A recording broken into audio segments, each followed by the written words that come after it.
राधे राधे दोस्तों, मेरे चैनल पर आपका स्वागत है। आज हम आपको माता सीता और लक्ष्मण जी की एक सुनी कथा सुनाते हैं।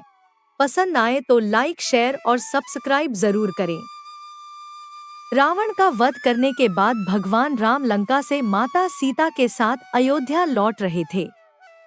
उस दौरान अयोध्या को दीपकों से सजाया जा रहा था। दीपावली का दिन था। उत्सव मनाया जा रहा था।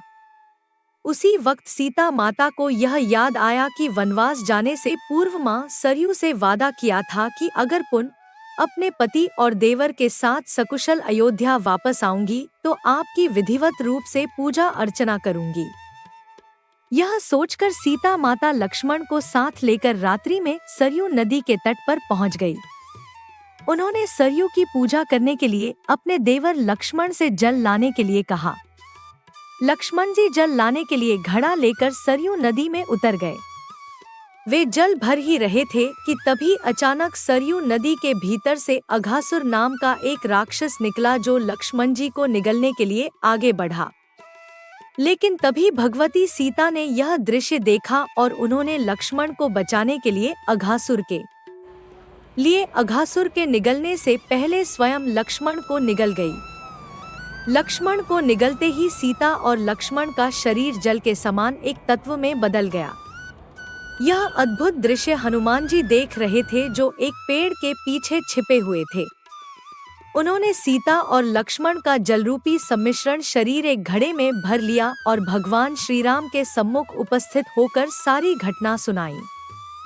हनुमान जी की सारी बात सुनने के बाद भगवान राम मुस्कुराए और उन्होंने हनुमान जी को बताया कि इस राक्षस को भगवान शिव का वरदान प्राप्त है, इसलिए इसका वध मैं भी नहीं कर सकता। भगवान शिव के इस वरदान के अनुसार अघासुर का वध तभी किया जा सकता है जब सीता और लक्ष्मण का शरीर एक होकर किसी तत्व में बदल जाए और हनुमान उस तत्व का उपयोग एक शस्त्र के रूप में करें। प्रभु श्री राम की यह बातें सुनकर हनुमान ने उस घड़े के जल को गायत्री मंत्र से अभिमंत्रित करके सरयू नदी में बहा दिया। सरयू नदी में उस जल के मिलते ही नदी में आग की लपटें उठने लगी, जिसमें जलकर अघासुर राक्षस भस्म हो गया। अघासुर के भस्म होते ही सरयू नदी ने सीता और लक्ष्मण को उनका शरीर वापस कर दिया और इस तरह से उन्हें फिर से एक नया जीवन मिला। अगर आपको यह कथा अच्छी लगी हो तो हनुमान जी का नाम लेके जरूर शेयर करें।